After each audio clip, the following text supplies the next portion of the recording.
Hello everyone, this is Ilya Zinchenko and welcome back to Solution for Pre-Sales. AI, Artificial Intelligence. Sounds familiar, right? Who hasn't heard about it in the last couple of years? And who hasn't sent the question to ChatGPT at least once? Probably everyone has. When AI boom happened, everyone started writing about it. It didn't matter what industry they worked in or what they did. Many managers began testing this technology on their businesses. But not many actually knew what to do with that. Many articles appeared and continue to appear. I've read quite a few related to the pre-sales. And what can I say? There's a lot of talk, but not much clear advice. Most articles discuss possible applications, but they usually end by saying, yeah, AI will definitely change how pre-sales work and the level of content that clients received. The top 3 cases they talk about are lead generation, which is more for sales team than pre-sales. They talk about the demos, but not about the demos that we do every day, but those like combined from the video. And also they talk about developing demo script and RFP automation. Yeah, automation, not generation, but automation from analyzing RFP to assigning the roles to all the participants of the process. Unfortunately, there's not much details. And if you are an experienced pre-sales manager and want to start your journey with AI, you will need to assign someone to this task. Start brainstorming and slowly work towards implementation. There is an example from one article which says AI should know details of all previous bids. But the article does not explain where this AI would get the previous bids from.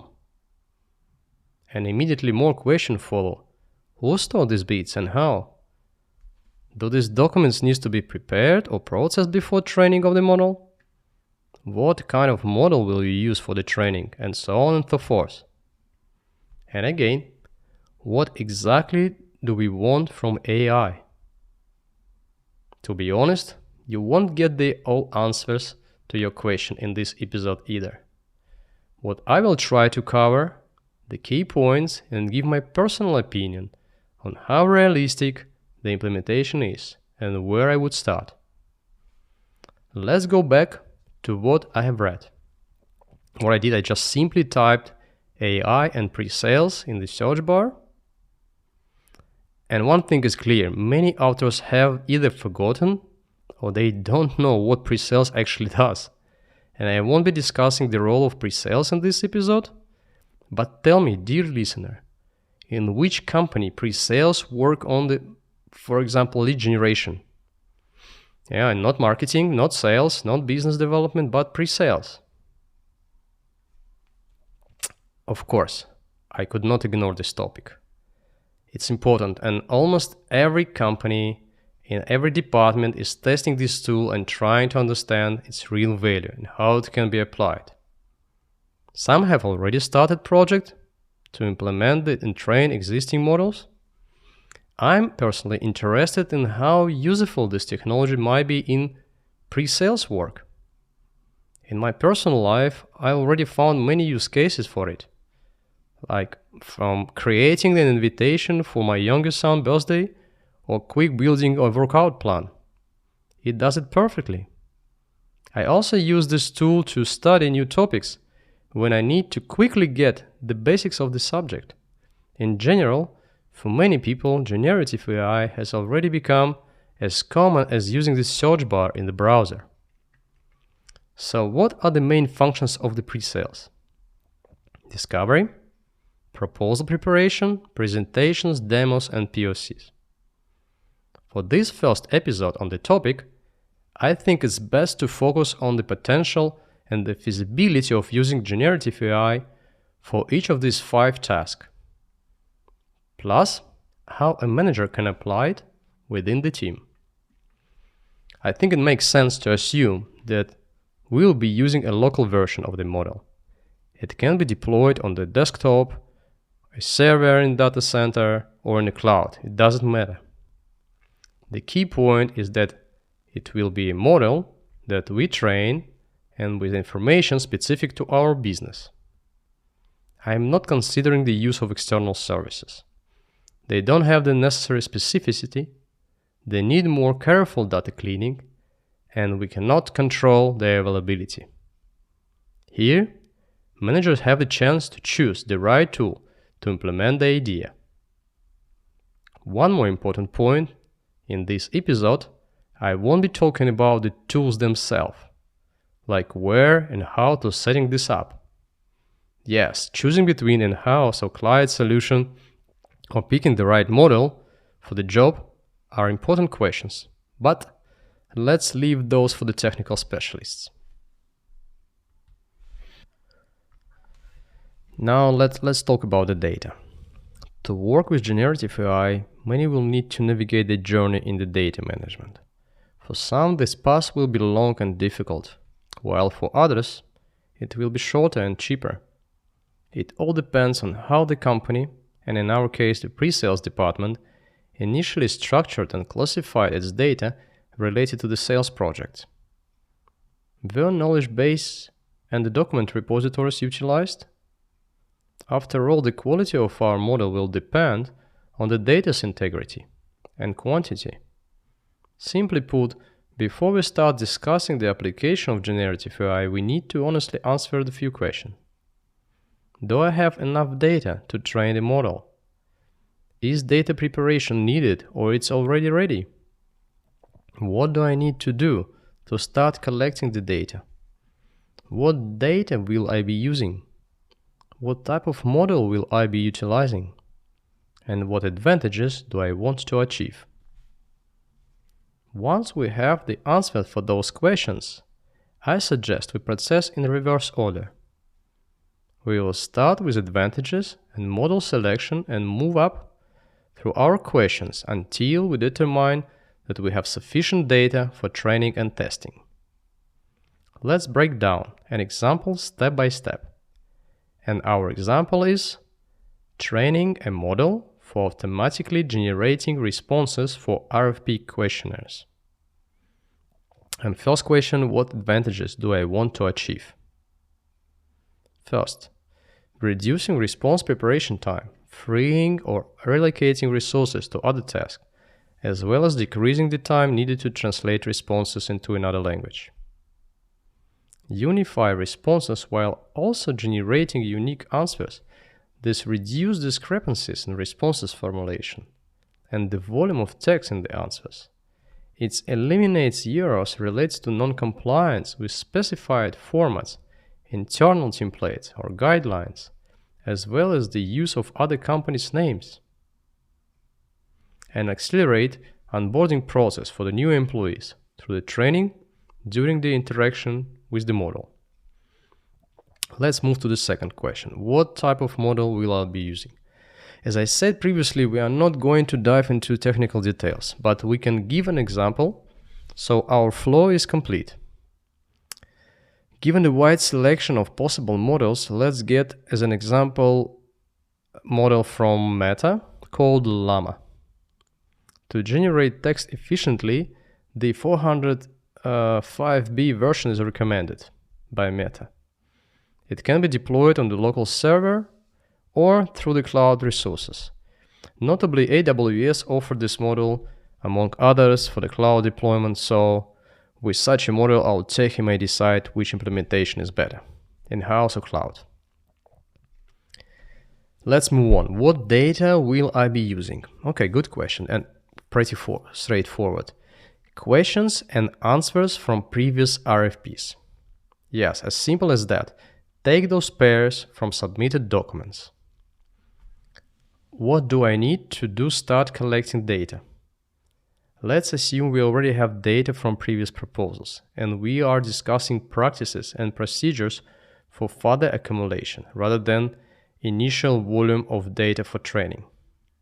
I propose the practice of collecting questions and answers after each new RFP and using them to train a model. we need to decide whether we want to train the system with all the questions and answers or only with the delta. By delta, I mean the questions answered that have not previously appeared in RFPs, such as support for the new functions or technologies. There are pros and cons for both approaches. I would start with the simpler option of using all the data. This approach implies the training the system with a combination of old and new questions and answers. Once our model is saturated with the standard data, it makes sense to train the system with additional data.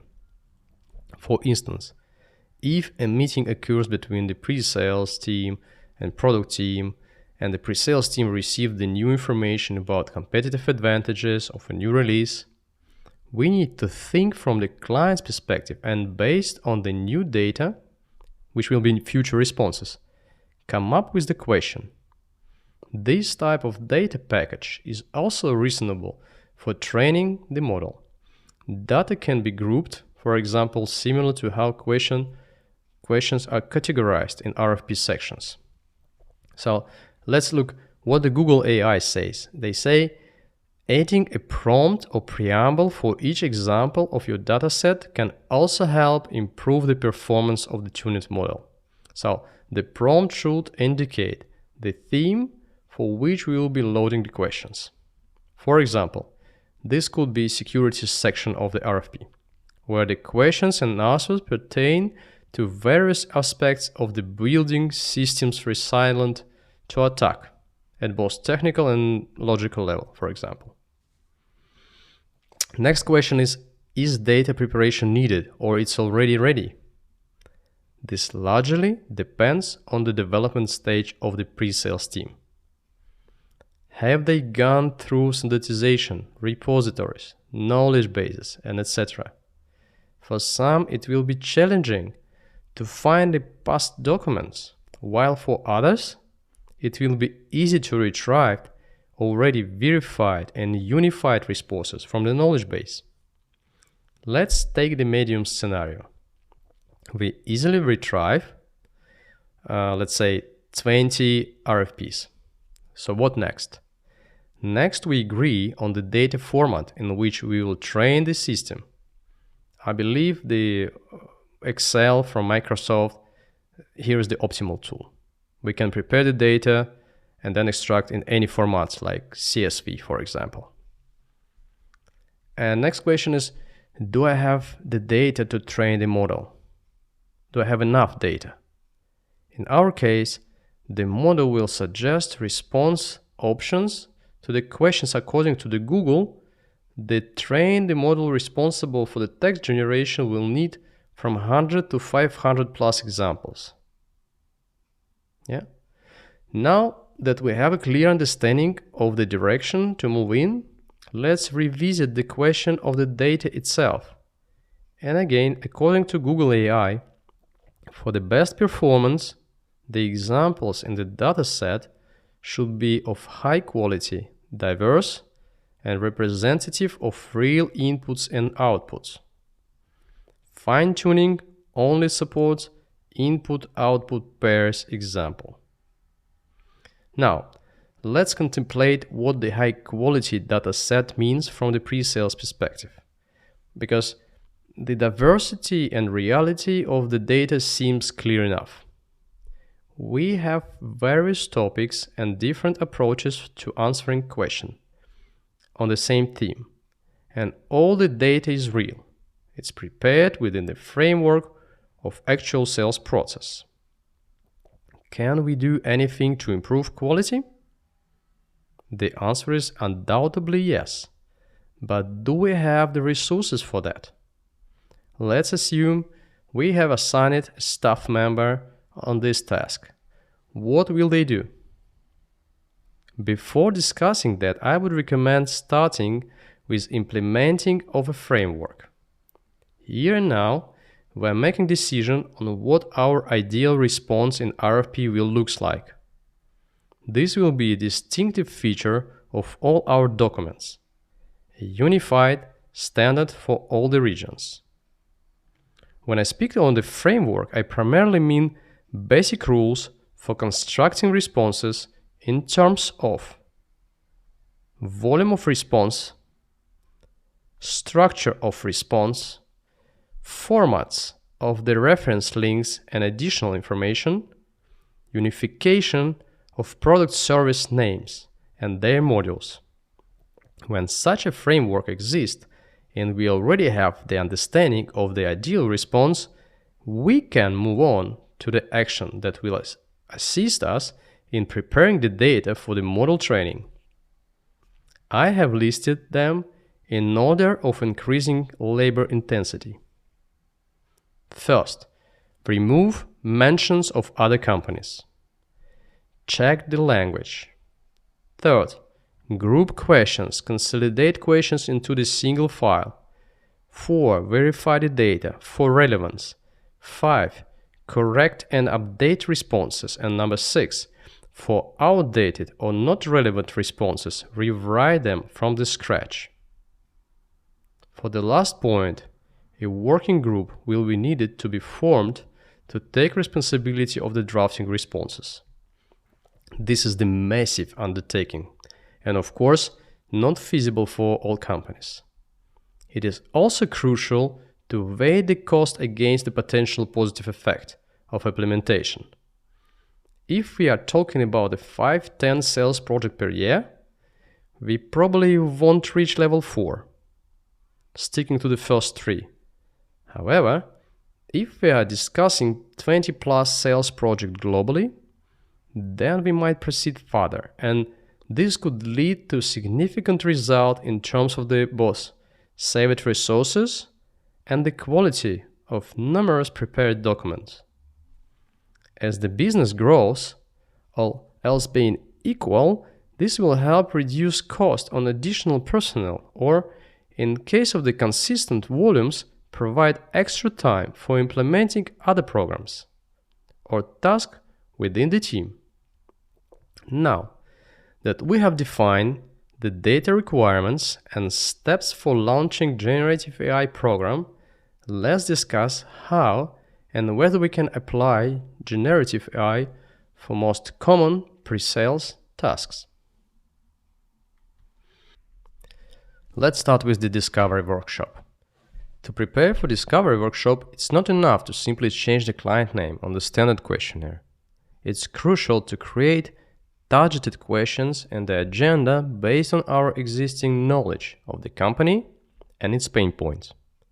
We aim to be well prepared in order to steer the client directly into the solution and negotiation phases, bypassing the RFP process, which often introduces the greater risk for the sale. Let's explore the feasibility of using the model for the main stages of preparing for discovery and processing the data gathered during the meeting. Pre-workshop materials. These are typically standard materials for the client to review before the workshop. They tailor it to our high-level understanding of their requirements. This task is straightforward and low cost, so there is no need to consider applying a model. With well-structured repository, pre-sales can easily find additional information specific to the client. A basic set of materials should always be ready and require no further preparation. Agenda. Generally, the agenda is proposed by us. Thought, sometimes it may be dictated by the client.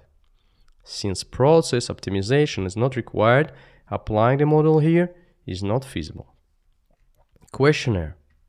Based on my extensive experience, there is usually one universal questionnaire in pre-sales team that encompasses various sections. These sections may correspond to the functionalities and the services. Using the data know after the lead qualification, pre-sales staff adds or remove necessary sections. The tools for this task vary from Word to Excel or Jira, therefore applying a model is not practical. If we were to consider, by the way, the model's applicability for expanding the questionnaire, we could envision a scenario where we continuously train the model with information about the latest module enhancements. This would allow us to attempt to supplement the questionnaire with the new sections and questions, specifying the period during which changes should be taken into account. Workshop presentation. Similar to the questionnaire, a standard set of the slides should be prepared and ready for each section in the questionnaire. However, just like the questionnaire, we could experiment by creating new slides for new questions or sections. We will discuss presentation in more details later. Now, what we do after discovery workshop. And first is the proposal.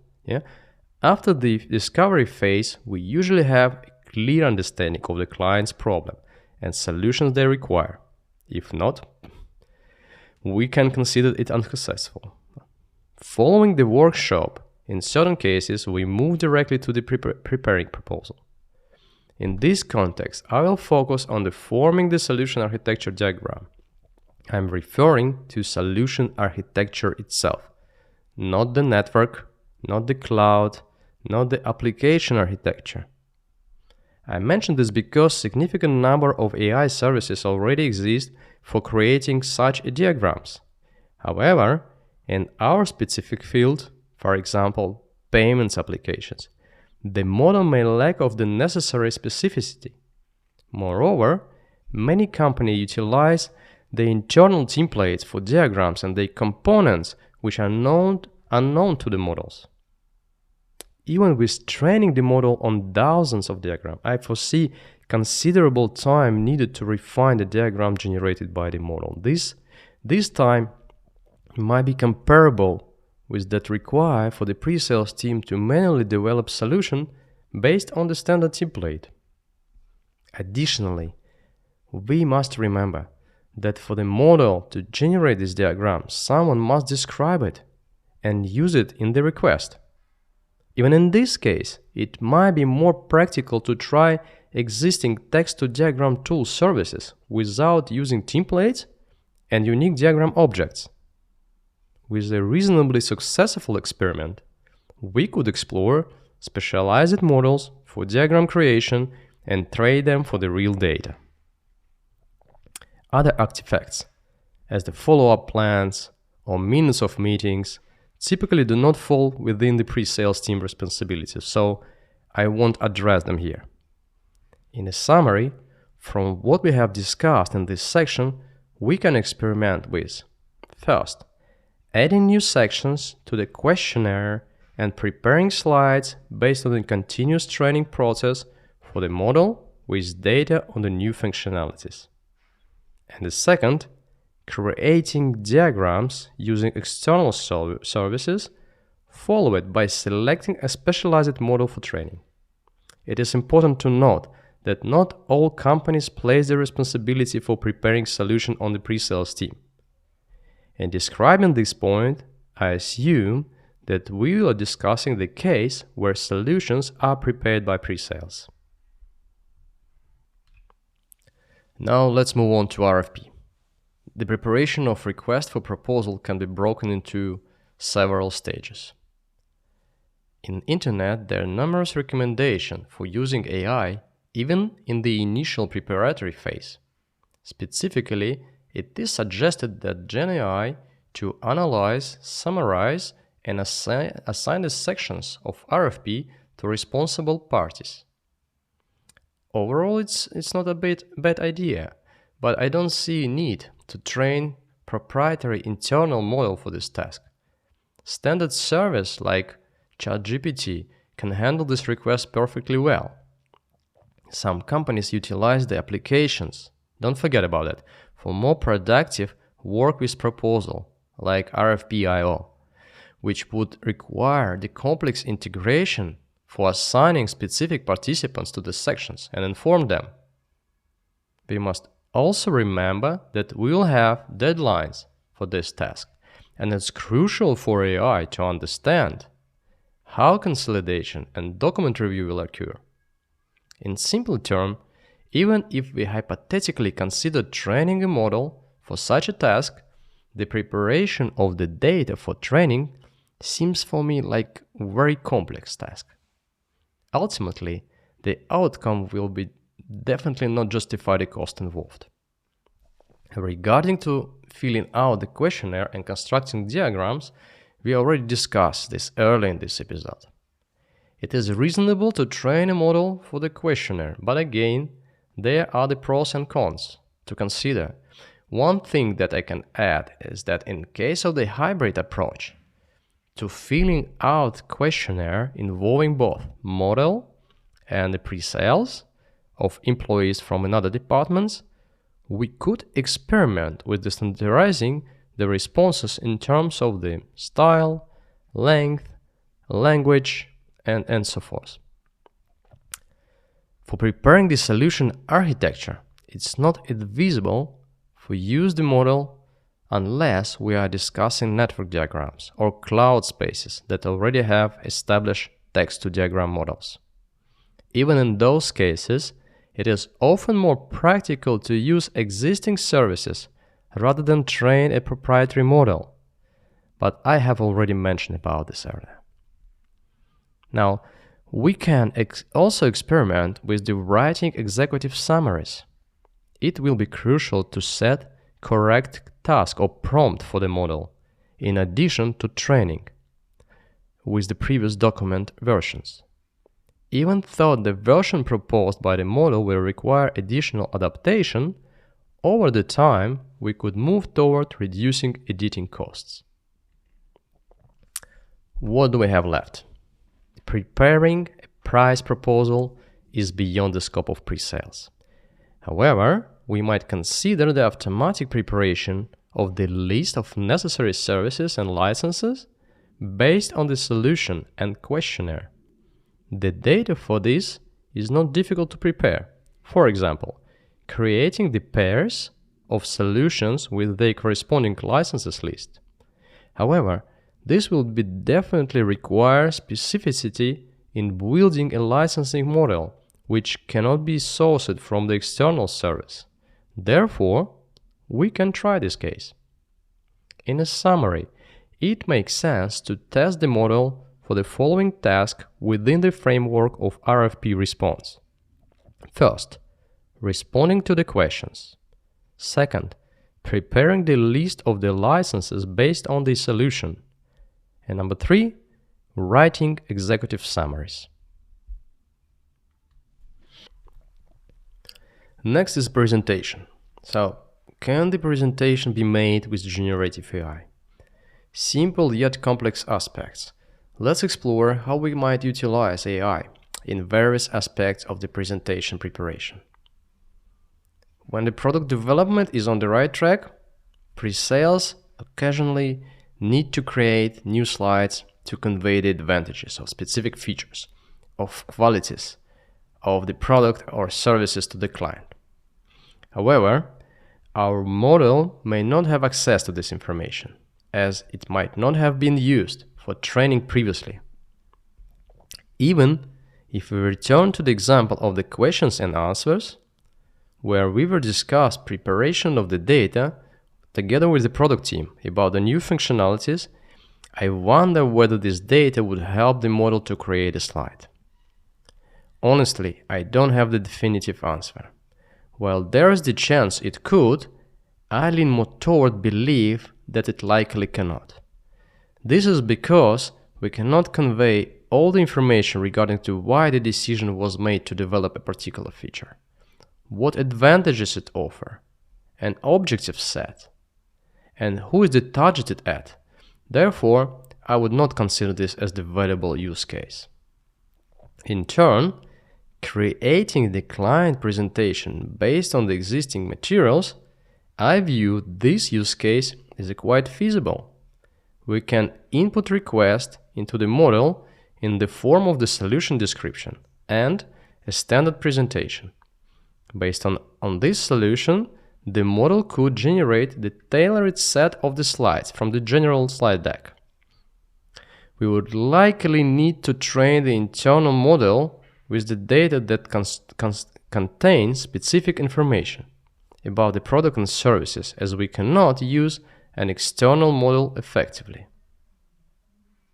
By analyzing the request and the solution description, the model could identify relevant slides not just by meaning, but also by understanding the context of the specific product.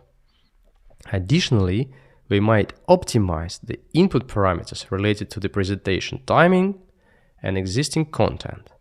For example, we could explore combining multiple slides into the one or breaking down a single slide into the several atomic slides with more detailed information for each key idea. For new slides, it is possible to apply the model to ensure consistency in appearance. I believe most companies have sufficient data, slides to train the model. However, based on what I have read in preparing for this episode, many experts discuss the challenges that existing models face in generating content, be it documents or slides, in accordance with corporate templates. I can only rely on this insight, and I tend to agree that utilizing the model at the current level of development for template adherence may not be advisable. I think the model could efficiently handle this task of creating the structure, script, and timing for presentation. We need to define the format and content of our request. In case where the agenda has already been set by the client, we can provide the time along with the additional parameters, such as the technical focus or something else. In situation where the agenda is not defined, we could ask the model to analyze proposal or questionnaire and generate its vision for the presentation agenda. Let's move to the demo. Can generative AI help us with the demo preparation?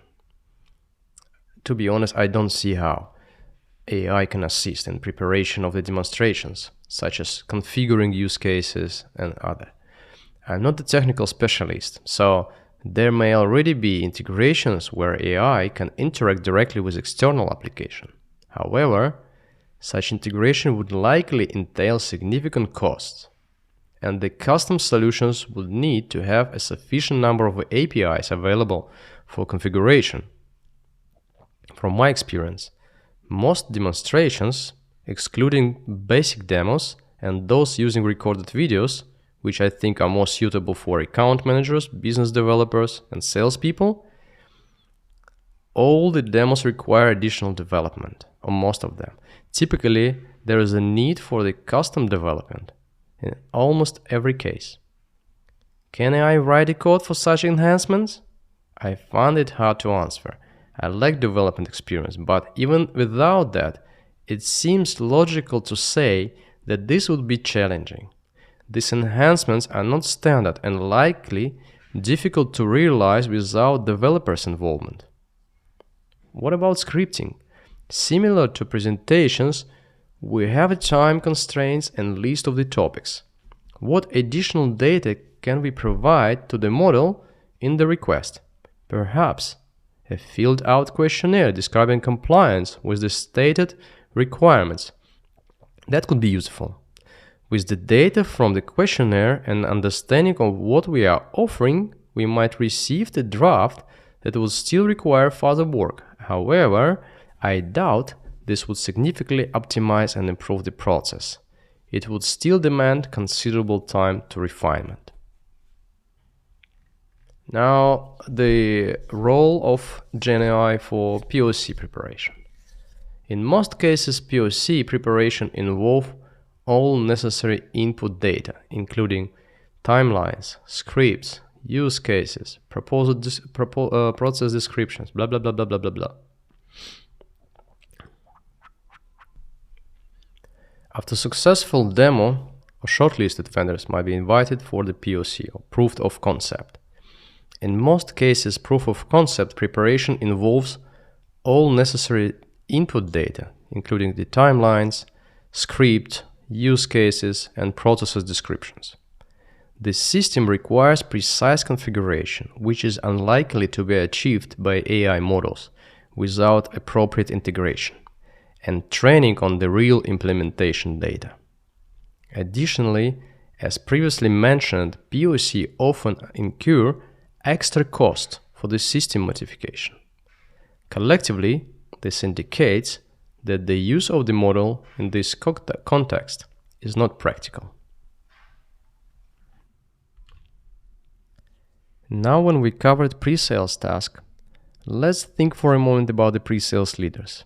So where generative AI could assist pre-sales leaders in team management. Here are some ideas on how the AI could be beneficial in team management. And number one is creating the targeted training set. I believe that AI could help identify the specific training needs based on the employee performance and the feedback. Secondly, we can record the meetings, if it's allowed, audio or video. So by analyzing how employees present and respond to the question, AI can identify also the strengths and weaknesses and provide us recommendations to improve. Number three, sometimes we are stuck with the internal meetings and we think about the topic. I think in such a moment, AI could be useful to suggest the new topics based on the market trends and also analyze employees' performance metrics and propose the formats and key discussion topics. Number four, sometimes it's useful to have this survey within the team to see what is the temperature, what they think about, what's their feedback. So I think as soon as we have it, we can ask the AI to process this feedback and identify the strengths and weaknesses within the team. It can help to outline the areas for further exploration. And also, I hope it could provide recommendation for addressing these issues by offering new methodologies or for consideration. So for these first four ideas, I don't foresee the need of internal model. So it could be service like ChatGPT, and it will be sufficient to send this request. But number five, this is where internal model is needed. I call it onboarding program development. So when considering the opening new position or filling the existing one, I believe the AI could assist in creating onboarding program. If we will think about also to implement the chatbot based on our internal model that could effectively replace traditional mentoring, facilitating initial training, and formalizing the systems and workflows for the new employee. As it evolves and gather the data, so we train our model, the model could also suggest updates to the onboarding program.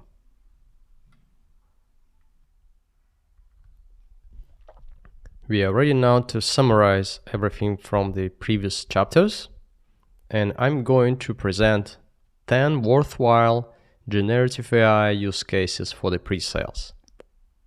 And number one, expanding the discovery questionnaire. So generating additional relevant questions based on the past interactions and insights. Number two, analyzing RFP data. So preparing brief evaluations, qualifications, and compliance assessment based on the RFP document. Number three, responding to RFP questions, automatically generating responses tailored to specific RFP inquiries. Number four, creating executive summaries, summarizing proposal to highlight the key points and recommendations. Number five, preparing the license list based on the solutions, generating necessary licensing information aligned with proposal solutions. Number six, assembling and optimizing the presentations, enhancing basic presentation templates with tailored content for specific audience. Number seven, creating structures, scripts, and timing for the presentation, developing outlines and schedules to ensure efficient presentations. Number eight, analyzing pre-sales interactions with the client. Review audio and video recordings to assess communication effectiveness. Number 9. Developing onboarding program, along with the designing a chatbot to assist in the training process for new pre-sales team members. And finally, number 10. Team feedback analysis, aggregating and interpreting feedback to enhance team dynamics and performance. So, what do we have as the conclusion? Is it worth trying?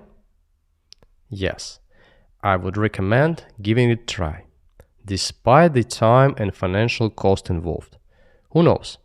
The time saved by optimizing basic tasks might allow us to relocate one of our team members for the data-related work, without need for external resources or opening the new position. For pre-sales teams that already work with the data through knowledge bases or document repositories, I would suggest starting with a specific area, like the questionnaire, and begin the training their model. For teams that are stored document in the shared spaces but don't yet have a knowledge base, it's worth to considering training the model and skipping the knowledge base step, moving directly to the data preparation for model training. I fully understand that during initial testing period, the model will make mistakes, produce incorrect answers, and require manual corrections. This will undoubtedly lead to additional effort. Yes, that's to be expected. However, by investing in the future now, we'll eventually have a well-functioning model that can be applied not only to the basic pre-sales task, but also beyond the team responsibilities. This was Ilya Zinchenko with you. Until the next episode. Bye.